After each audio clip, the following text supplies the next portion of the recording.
Yeah, food poverty is a massive issue in North Manchester for all kinds of reasons. Most particularly at the moment, the problem that we're seeing repeatedly is people on benefit sanctions, and particularly in the case of single people where they only have one benefit in place. If that benefit is then sanctioned, there isn't a plan B. Probably the most vulnerable people within our communities are the people most affected, but also increasingly the working poor. We're increasingly having people on 0-hour contracts who think that they're doing okay, or trying to put a little bit by on the weeks where they have a reasonably good working week, but then suddenly that might be followed by 3 or 4 weeks of literally 0 hours.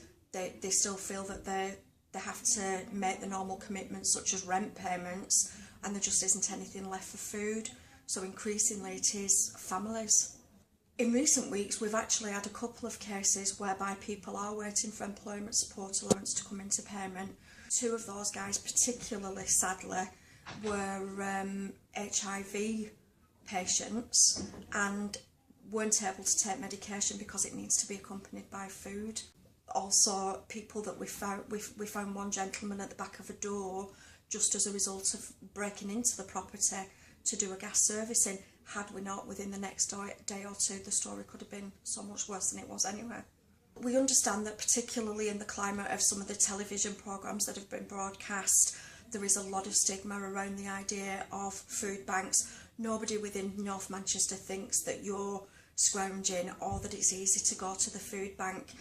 Really easy for us to say, but please swallow your pride. At the end of the day, putting food on the table and being able to do what you need to do for the kids or for yourself has got to be the most important thing. Don't hesitate to go to the food bank. And what we have said for some people who found it particularly difficult is, when you're back on your feet, take a carrier bag full of stuff back round. That way you're only borrowing it. That's been really helpful for some people to overcome the kind of shame and embarrassment that they might feel about going to food banks.